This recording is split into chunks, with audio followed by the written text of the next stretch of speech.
నమస్కారం city morning news కి స్వాగతం. ముందుగా హెడ్లైన్స్.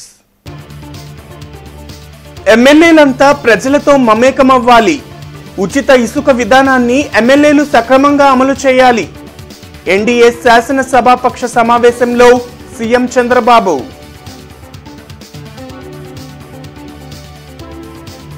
బడ్జెట్ అసెంబ్లీ సమావేశాల నిర్వహణపై ఎమ్మెల్యేలకు వర్క్షాప్.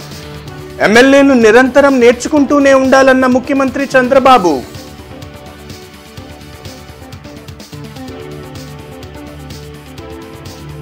₹65,000 కోట్లతో రిలయన్స్ ఎనర్జీ పెట్టుబడి. సీఎం చంద్రబాబు సమక్షంలో ఒప్పందం.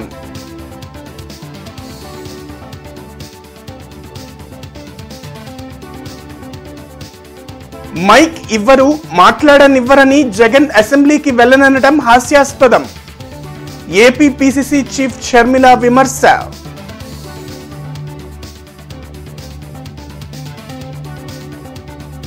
పేరేచెర్ల హౌసింగ్ లేఅవుట్ ను పరిశీలించిన కలెక్టర్ నాగలక్ష్మి. నిర్మాణ సామాగ్రి తక్కువ ధరకు అందించేలా చర్యలు చేపడతామని వెల్లడి. పని చేయాలన్న ఆసక్తి ఉంటే ఏదైనా సాధ్యమవుతుందని ముఖ్యమంత్రి చంద్రబాబు అన్నారు. ఎన్డీఏ కూటమి ఎమ్మెల్యేలు ఎమ్మెల్సీలతో వెలగపూడిలో ముఖ్యమంత్రి చంద్రబాబు సమావేశం నిర్వహించారు. సభలో ప్రతిపక్షం లేదు కదా, మనకేమవుతుంది అని అనుకోవద్దని స్పష్టం చేశారు.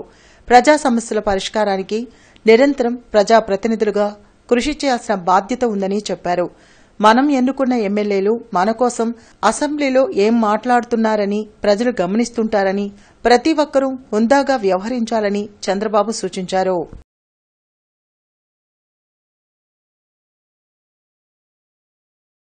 రాష్ట్రంలో 500 ఆధునిక బయోగ్యాస్ ప్లాంట్లను రిలయన్స్ ఎనర్జీ ఏర్పాటు చేయనుంది. ఈ మేరకు సీఎం చంద్రబాబు సమక్షంలో రాష్ట్ర ప్రభుత్వం రిలయన్స్ ప్రతినిధులు ఒప్పందం కుదుర్చుకున్నారు. రాష్ట్రంలో ప్రతి ఇంటి నుంచి ఒక పారిశ్రామికవేత్త తయారు కావాలనే లక్ష్యంతో కూటమి ప్రభుత్వం పనిచేస్తుందని ముఖ్యమంత్రి చంద్రబాబు అన్నారు. రాష్ట్రంలో 65,000 కోట్ల పెట్టుబడితో బయోగ్యాస్ ప్లాంట్ ఏర్పాటుకు రిలయన్స్ ఎనర్జీ ముందుకు రావడం అభినందనీయమని చెప్పారు. వెలగపూడిలో సీఎం చంద్రబాబు సమక్షంలో రాష్ట్ర ప్రభుత్వం రిలయన్స్ ప్రతినిధులు ఒప్పందం చేసుకున్నారు. మంత్రులు నారా లోకేష్, గొట్టిపాటి రవికుమార్, టీజీ భరత్లతో పాటు ఇతర ఉన్నతాధికారులు, రిలయన్స్ ప్రతినిధులు పాల్గొన్నారు.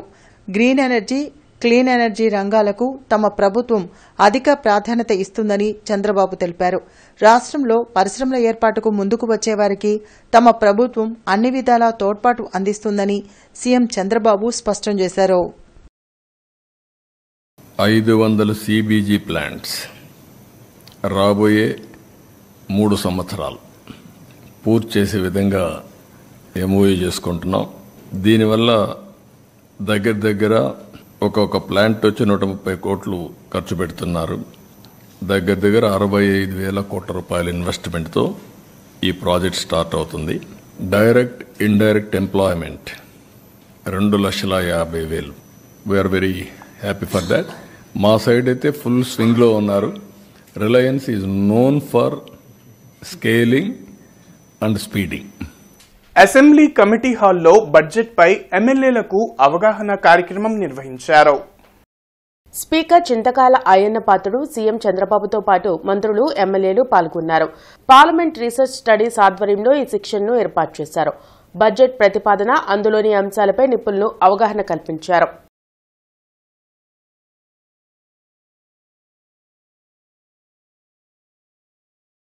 మైక్ ఇవ్వరు, మాట్లాడనివ్వరు అంటూ వైసీపీ అసెంబ్లీకి వెళ్లమని మాట్లాడటం విడ్డూరంగా ఉందని ఏపీ పీసీసీ చీఫ్ షర్మిల అన్నారు. కూటమి ప్రభుత్వం ప్రవేశపెట్టిన బడ్జెట్లో స్పష్టత లేదని ఏపీ పీసీసీ చీఫ్ షర్మిల అన్నారు. విజయవాడలో ఆమె మీడియాతో మాట్లాడారు. సూపర్ 6 పథకాల అమలుకు 1.20 లక్షల కోట్లు అవసరం ఉండగా కనీసం పావు వంతు కూడా కేటాయింపులు చేయలేదని ఆరోపించారు. ఇది ప్రజా వంచన బడ్జెట్గా కాంగ్రెస్ పార్టీ భావిస్తుందని వ్యాఖ్యానించారు. మహిళలపై నీచమైన పోస్టులు పెట్టేవారిపై కఠిన చర్యలు పోలీసులు తీసుకోవాలని షర్మిల కోరారు. పోలీసులను సొంతానికి వాడుకున్న జగన్ ఇప్పుడు వారిపై బెదిరింపులకు పాల్పడటం హాస్యాస్పదంగా ఉందన్నారు. చంద్రబాబు గారు చాలా గొప్పగా చెప్పుకున్న సూపర్ 6 దాదాపుగా ప్రతి సంవత్సరము 1,20,000 కోట్ల రూపాయలు కావాల్సి ఉంటుంది అని ఒక అంచనా.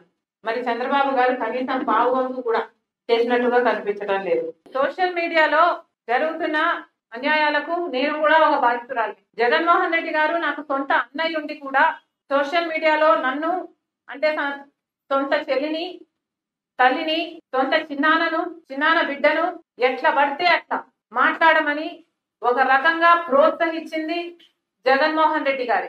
ఇప్పుడు కొంతమందిని పట్టుకున్నామని చెప్తున్నారు, చాలా సంతోషం. వీళ్ళంతా విషనాకులే, కానీ వీళ్ళని కాదు అనకొండాలను పట్టుకోవాలి. పేరేచెర్లలోని హౌసింగ్ లేఅవుట్లను కలెక్టర్ నాగలక్ష్మి పరిశీలించారు.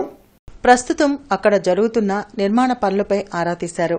సిమెంట్, ఐరన్ రేట్లు ఎక్కువగా ఉన్నందున నిర్మాణ పనులు స్పీడ్గా జరగడం లేదని అధికారులతో మాట్లాడి తక్కువ ధరకు నిర్మాణ సామగ్రిని లబ్దిదారులకు అందించేందుకు చర్యలు తీసుకోనున్నట్లు కలెక్టర్ వెల్లడించారు. అలాగే మేడికొండూరులో జెడ్పీ హైస్కూల్ను ఆకస్మిక తనిఖీ చేసిన ఆమె మధ్యాహ్న భోజనం క్వాలిటీని టెస్ట్ చేశారు.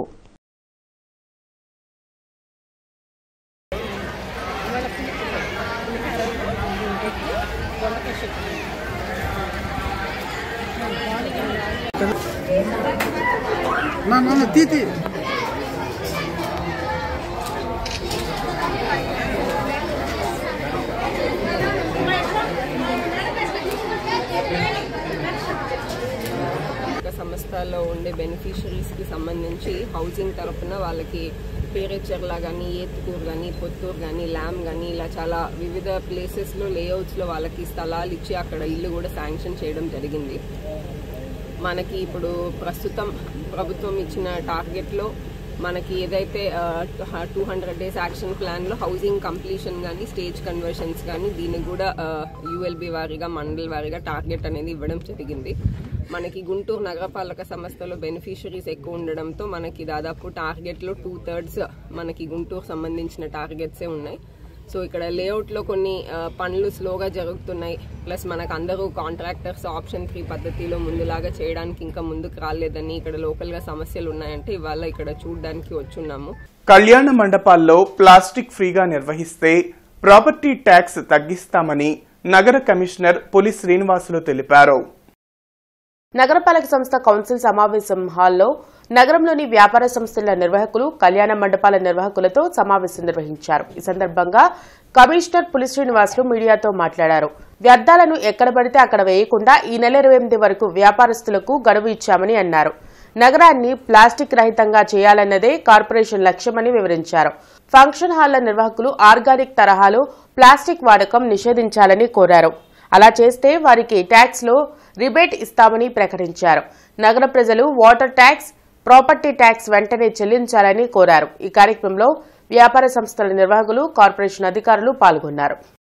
గవర్నమెంట్కి రావాల్సినటువంటి డ్యూస్ అంటే ప్రాపర్టీ ట్యాక్స్ కానీ, వాటర్ ఛార్జెస్ కానీ ఇవన్నీ కూడా సకాలంలో పేమెంట్ చేయమని చెప్పడం జరిగింది. రెండోది, వాళ్ళ దగ్గర నుంచి వచ్చేటటువంటి వేస్ట్ ఏదైతే ఉందో ఆ వేస్ట్ని సైంటిఫిక్ మెథడ్లో వాళ్ళు డిస్పోజ్ చేసుకోమని చెప్పాము. అలాగే మనము గుంటూరు నగరపాలక సంస్థలో ఈ నెలాఖరికి కమర్షియల్ వేస్ట్ కలెక్షన్కి సంబంధించి 3 ఏజెన్సీస్ని ఫైనల్ చేస్తున్నాము. ఈ 3 ఏజెన్సీలకి నామ్స్ ప్రకారం ఎంత టన్నుకి ఇంత అనేది రేట్ ఫిక్స్ చేస్తాము గార్బేజ్ కలెక్షన్గా. వాళ్ళకైనా సరే మా ఫంక్షన్ హాల్స్ వాళ్ళు ఇచ్చేసి ఎక్కడంటే అక్కడ పడేయకుండా, ఇప్పుడు ఏమవుతుందంటే సిటీ అవుట్స్కట్స్లో లేదా రోడ్స్ ఫ్రీగా ఉన్న చోట డంప్ చేసేస్తారు. సో అలా చేయొద్దని వాళ్ళకందరూ చెప్పడం జరిగింది. ఈ నెల 25 వరకు కూడా టైం ఇచ్చాము. ఇసుక రోడ్డుపై అమ్మకూడదని రెవెన్యూ, జీఎంసీ అధికారులు ఆంక్షలు పెట్టడంతో అమరావతి రోడ్డులో ఇసుక ట్రాక్టర్ యజమానులు ఆందోళన చేపట్టారు. మేము ఇసుక దొంగతనం చేయడం లేదని ట్రాక్టర్ యజమానులు మండిపడ్డారు. ప్రభుత్వం ట్రాక్టర్ల ద్వారా ఇసుక రవాణా చేసుకోవచ్చని అనుమతి ఇచ్చినా అధికారులు ట్రాక్టర్ సీజ్ చేస్తామంటూ ఇబ్బందులు పెడుతున్నారని రోడ్డుకు అడ్డంగా ట్రాక్టర్లు నిలిపి ఆందోళన చేశారు. దీంతో అమరావతి రోడ్డుపై ట్రాఫిక్ జామ్ అయి ప్రజలు, వాహనదారులు ఇబ్బందులు పడ్డారు.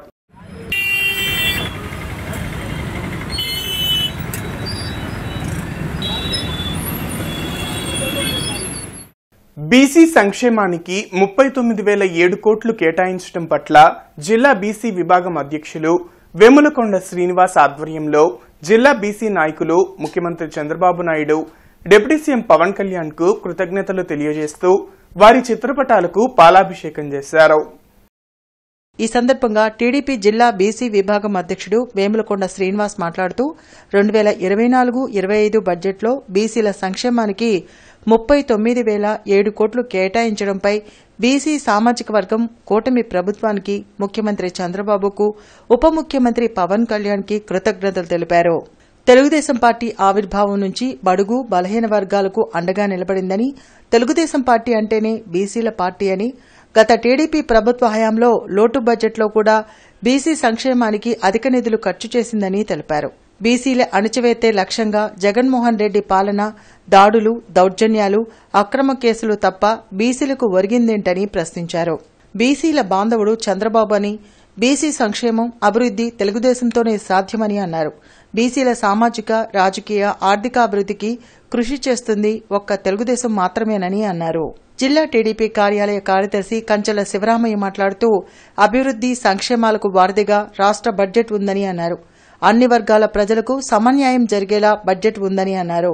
ఈ కార్యక్రమంలో జిల్లా బీసీ విభాగం కార్యనిర్వాహక కార్యదర్శి గట్టి శ్రీనివాస్, జిల్లా ఉపాధ్యక్షుడు గోళ్ల ప్రభాకర్, ఐటీడీపీ రాష్ట కార్యదర్శి బెల్లంకొండ సురేష్, జిల్లా బీసీ విభాగం కార్యదర్శి గొడుగు శంకర్, జిల్లా అధికార ప్రతినిధి బొబ్బిలి రామారావు, జిల్లా మహిళా కార్యనిర్వాహక కార్యదర్శి పినపాటి వెంకట శివవకుళాదేవి, రాష్ట మైనార్టీ అధికార ప్రతినిధి కేఎంఈ హుసేన్ తదితరులు పాల్గొన్నారు.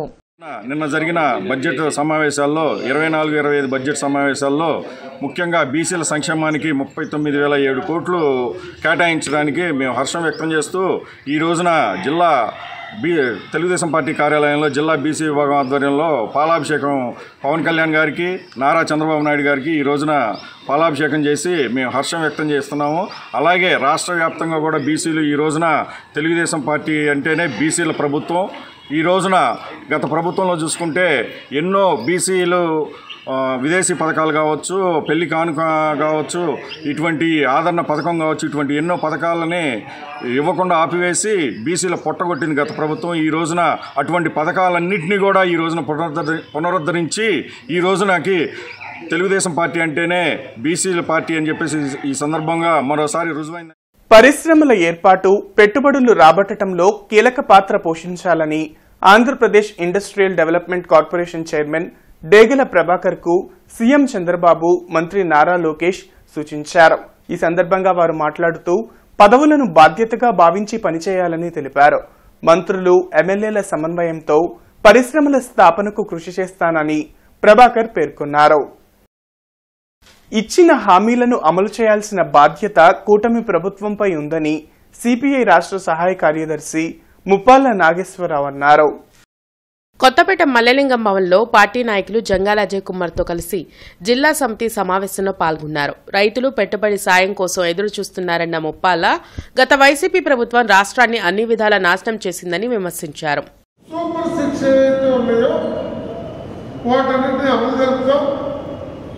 ఇప్పటికి 2 జరిపాం, మిగిలిన 4 కూడా డేట్లు పెట్టబోతాం త్వరలో చెప్పారు.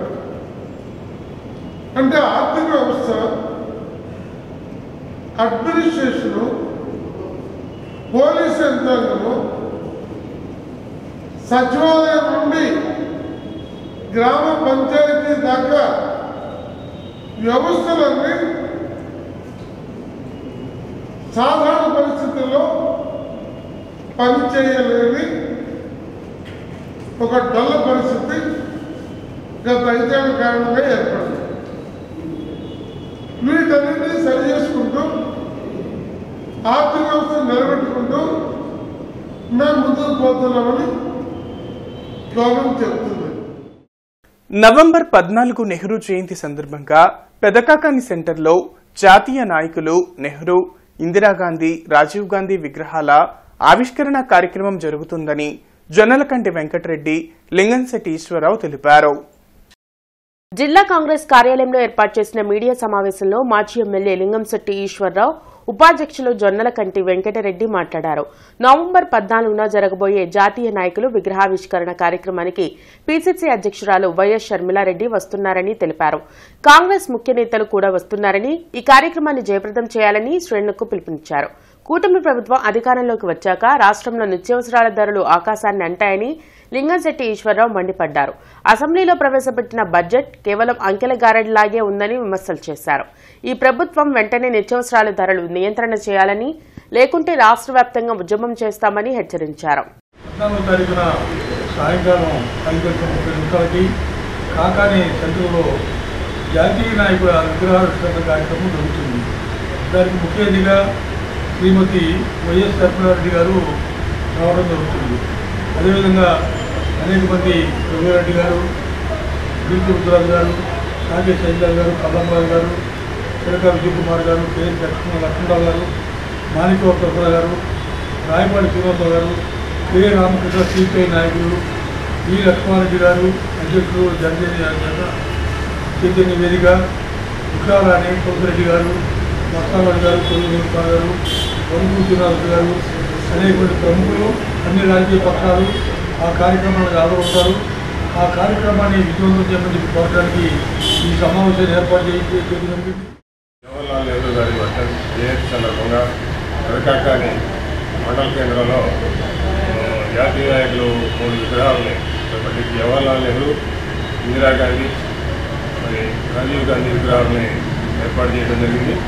ఈ విగ్రహాల ఆవిష్కరణ కార్యక్రమానికి ముఖ్య అతిథిగా మరి పిసిసి అధ్యక్షురాలు శ్రీమతి రఘురెడ్డి గారు హాజరవుతారు. అదే సందర్భంగా మరి ఈ ఇండియా కూటమిలోని వివిధ పక్షాల నాయకులు, అదేవిధంగా కాంగ్రెస్ జిల్లా రాష్ట్ర నాయకులు హాజరవుతారు. కాబట్టి ఈ కార్యక్రమాన్ని జయప్రదం చేయవలసిందిగా. సోషల్ మీడియా యాక్టివిస్టులపై పోలీసులు కక్షగట్టి కేసులు బనాయిస్తున్నారని మాజీ మంత్రి అంబటి రాంబాబు మండిపడ్డారు. జిల్లా జైల్లో రిమాండ్ ఖైదీలుగా ఉన్న వైసీపీ సోషల్ మీడియా యాక్టివిస్టులతో ములాఖత్ అయ్యారు. అంబటితో పాటు మాజీ మంత్రి పేర్ని నాని, ఎమ్మెల్సీ అప్పిరెడ్డి, ఇతర నాయకులు ఉన్నారు. చట్టపరంగా పోలీసులు వ్యవహరిస్తే ఇబ్బంది లేదని, టీడీపీకి అనుకూలంగా ఉన్న వారిపై న్యాయపరంగా తమ పోరాటం కొనసాగుతుందని చెప్పారు. ఒకటే మనవి చేస్తున్నా, చట్ట ప్రకారం మీ పని మీరు చెయ్యండి, అంతేగాని ఎక్స్ట్రా కామెంట్స్ ఏంటి నాకు అర్థం కాలేదు. అరబ్ దేశాలు అయితే అలా శిక్షిస్తారు, ఇక్కడైతే ఇలా శిక్షిస్తారు. ఇతను ఇంత పెద్ద నేరం చేశాడు, ఇంత పెద్ద నేరం చేశాడు, లేదు నువ్వు కాదుగా నిరూపించాల్సింది. You are after all a investigation officer, that's all. నీ పోలీస్ డిపార్ట్మెంట్ నిర్ణయించవలసింది న్యాయస్థానాలు. ముద్దాయిల్ని మీరు కన్విక్టెడ్ లాగా బిహేవ్ చేస్తున్నారు. ఇది ధర్మం కాదు. ప్రజాస్వామ్య దేశంలో కక్షగట్టి అందరినీ ఇరికించాలనేటువంటి ప్రయత్నం చేస్తున్నారు. విద్యార్థులు కెరీర్ డెవలప్ చేసుకునేందుకు మెల్బోర్నియా యూనివర్సిటీ ప్రతినిధులచే అధ్యాపకులకు గుంటూరులో ట్రైనింగ్ క్లాసులు నిర్వహించారు. చౌత్రా సెంటర్లోని గవర్నమెంట్ గర్ల్స్ హైస్కూల్లో ఆస్ట్రేలియాకు చెందిన మెల్బోర్నియా యూనివర్సిటీ భారత ప్రభుత్వం కొలాబరేషన్లో కెరీర్ ఎడ్యుకేషన్ ప్రోగ్రాం జరిగింది.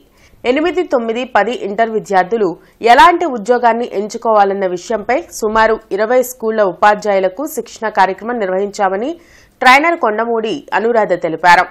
ఈ కార్యక్రమంలో global education solutions CEO రెచల్ ష్రోఫ్, head master Sheikh ఎండి కాసిం, ప్రసాద్, విజయ్, ప్రభాకరన్, అనూష, భార్గవి తదితరులు పాల్గొన్నారు. Career education Australia Melbourne university Andhra Pradesh government కొలాబరేషన్తో నడుస్తున్నటువంటి ఇది ఫేజ్ 2. ఇది ఫేజ్ 1 ఆల్రెడీ అయిపోయింది, ఇది ఫేజ్ 2 జరుగుతోంది. ఫేజ్ 2లో ఇది 4th సెషన్ జరుగుతోంది. ఇప్పుడు మాడ్యూల్స్ని మేము ఇక్కడ టీచర్స్ని వివరించి పిల్లల చేత ఆ కెరీర్ ఎడ్యుకేషన్లో వాళ్ళ చేత యాక్టివిటీస్ చేయించి వాళ్ళ ఫ్యూచర్ జాబ్ని డిసైడ్ చేసుకునేటట్టు చేస్తాం. ఫ్యూచర్ ఇండస్ట్రీని సెలెక్ట్ చేసుకోవటం, ఫ్యూచర్ జాబ్ సెలెక్ట్ చేసుకోవటం పిల్లలకి ఈజీ అయ్యే విధంగా మైక్ అండ్ షో పోర్టల్ ద్వారా మెల్బోర్న్ యూనివర్సిటీ వాళ్ళు మనకి పోర్టల్ ఇచ్చారు, మైక్ అండ్ షో పోర్టల్ అని. ఆ పోర్టల్ ద్వారా లోపలికి వెళ్ళి లాగిన్ అయ్యి పిల్లలు వాళ్ళంతటా వాళ్ళే వాళ్ళ క్యాపబిలిటీస్, వాళ్ళ ఎబిలిటీస్ తెలుసుకుంటారు, వాళ్ళకి ఇష్టమైన జాబ్ సెలెక్ట్ చేసుకుంటారు, వాళ్ళకి సూటబుల్ జాబ్, కొత్త స్కిల్స్ ఎలా నేర్చుకోవాలో నేర్చుకుంటారు. కమిషనర్ పులి శ్రీనివాసులు సంజీవయ్య నగర్ రైల్వే గేటు దగ్గర పంపింగ్ లైన్ పై ఏర్పడిన లీకును పరిశీలించి తీసుకోవాల్సిన చర్యలపై ఇంజనీరింగ్ అధికారులకు తగు ఆదేశాలు జారీ చేశారు.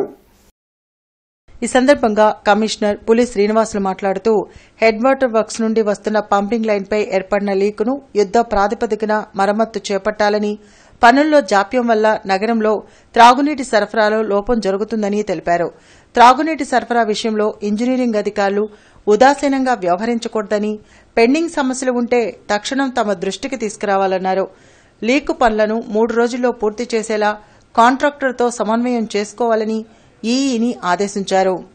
అలాగే పైప్లైన్ ఇంటర్ కనెక్షన్ కోసం పెండింగ్ పనులను సమీక్షించి పైప్లైన్ ఇంటర్ కనెక్షన్పై చర్చి ప్రతినిధులు, చుట్టుపక్కల నివాసాల వారితో కమిషనర్ నేరుగా చర్చించి ఎవరికీ సమస్య లేకుంటే పైప్లైన్ పనులు చేపడతామని, పైప్లైన్ ఇంటర్ కనెక్షన్ వల్ల లక్షల మంది నగర ప్రజలు త్రాగునీటి సమస్య పరిష్కారం అవుతుందని ప్రతి ఒక్కరూ సహకరించాలని కోరారు.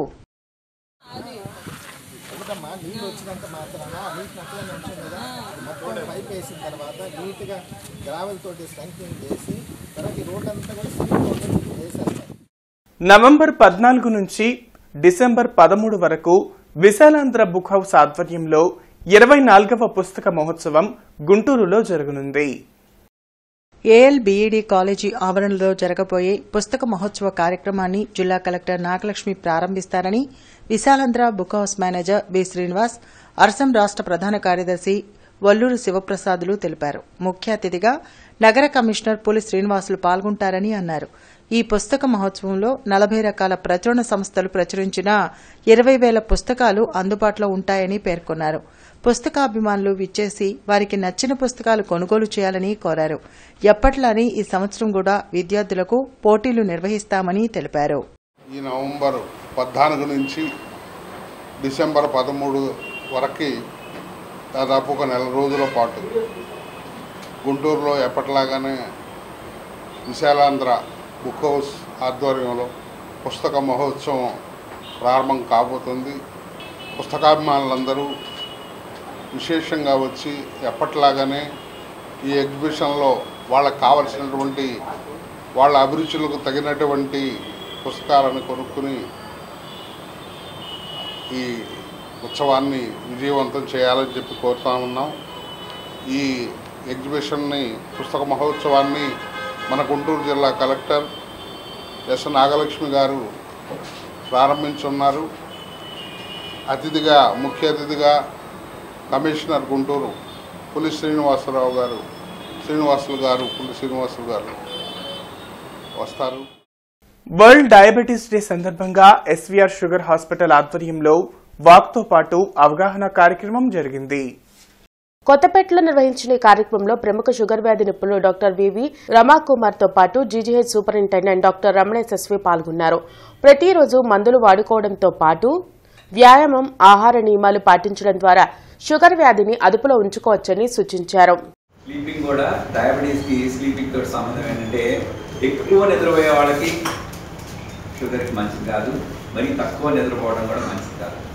అంటే దాన్ని జే షేప్ కర్వ్ అంటారు అనమాట. అంటే ఎక్కువగా నిద్రపోయే వాళ్ళకి ప్రాబ్లమ్స్ వస్తాయి, తక్కువగా నిద్రపోయే వాళ్ళకి ప్రాబ్లమ్స్. కాబట్టి ఈ యుక్తం అంటే మోడరేట్ పడుకోవడం, ఆ తర్వాత వర్క్లో కూడా స్ట్రెస్ తగ్గించుకోవడం. తర్వాత మనందరికీ ఏమవుతుందంటే స్ట్రెస్ ఎందుకు ఎక్కువైపోతుందంటే లిమిటేషన్స్ లేకపోవడం, అది కూడా చేయాలి. నెక్స్ట్ మూడోది ఏంటంటే మందులు జాగ్రత్తగా వాడటం. డయాబెటీస్ ట్రీట్మెంట్లో కొత్త మందులు ఏమొచ్చినాయి అంటే SGLT2 ఇన్హిబిటర్స్ అని వచ్చినాయి. ఈ ట్యాబ్లెట్స్ వల్ల ఏంటంటే మనకి కిడ్నీస్ కానీ హార్ట్ కానీ చెడిపోదని చెప్తున్నారు. అందుకని మీ డాక్టర్ని సంప్రదించి ఆ ట్యాబ్లెట్స్ కూడా వాడుకోవాలి. దానివల్ల ఇంకొక ఉపయోగం ఏంటంటే బరువు తగ్గుతారు. సిటీ న్యూస్ సమాప్తం. నమస్కారం.